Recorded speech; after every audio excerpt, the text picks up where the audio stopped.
या तो मिथिला से संबंधित होंगे या भक्ति से संबंधित होंगे। तो मैं बस एक भक्ति गीत गाऊंगी और मुझे जाना भी है। आप लोगों का प्यार है जो मुझे यहाँ पर खींच कर लाया, परेशानी में भी, और फिर मैं घबराई हूँ। 4 घंटे मुझे सफर करना है, लेकिन मैं बहुत अधिक समय आप लोगों के साथ देना चाहती थी जो संभव नहीं है। फिर कभी मैं आऊंगी।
इतनी शांति से मुझे सुना।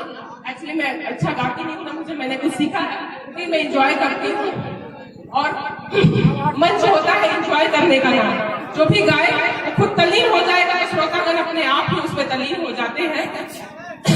मेरा गला भी फंसा हुआ है, सर्दी खर्च भी हो गई है। बहुत बहुत धन्यवाद। मुझे बहुत अच्छा लगा आप लोगों से मिलके। आप सबके प्यार के कारण हम यहाँ आए लोग इतना कष्ट लेंगे, और अगर वहाँ सब फिर बुलाए तो आप जरूर आए, फीस लाए। और मैं बहुत बहुत धन्यवाद करना चाहती हूँ इस मंच पर जितने आसीन हैं।